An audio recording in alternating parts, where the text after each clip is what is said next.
रेडे घाटी वाळपय 70 हांगासर एक हिट एंड केस रिपोर्ट जाल्या आणि ह्या हिट एंड केसीन एक वनिता पोकळे ह्या बायलेक एक सेक्युरिटी गार्डाक बायलेक जाग्यार मरण आयिल्लें आसा।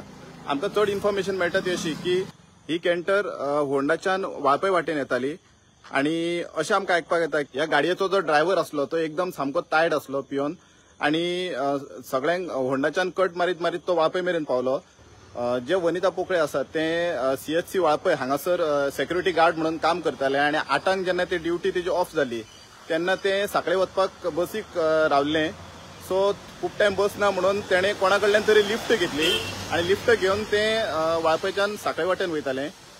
बट जेन्ना ते रेडे घाटी कडेन पावले तेन्ना रेडे घाटीक थंयसर हो जो म्हाज्या तोंडा फुडें हो जो ट्रक आसा ह्या ट्रकान तांकां डॅश मारली आणि तांकां जमनीर उडयले आणि ते वनिता पोकळे जे आसा ताका मरण आयिल्लें आसा।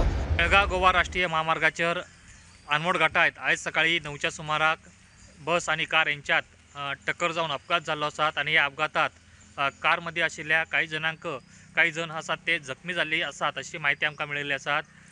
मिळालेल्या माहितीनुसार हुबळी पणजी ही बस गोव्याक वचपाक लागली आणि गोंयसून एक कार आसा ती कर्नाटकाच्या दिशेने येवपाक लागली। त्याच वेळाचेर हो अपघात घडला आणि या अपघातात कार मोठ्या प्रमाणात डॅमेज झाल्ली आसात हे आमकां या व्हिडिओतल्यान दिसून येतात। दुसरी गोष्ट म्हटल्यार हो अपघात घडला हो आनमोड आबकारी चेकपोस्ट आसात आणि RTO चेकपोस्ट आसा यांच्या मध्यभागी हो अपघात घडल्याची माहिती आमकां प्राप्त जाल्ली आसा।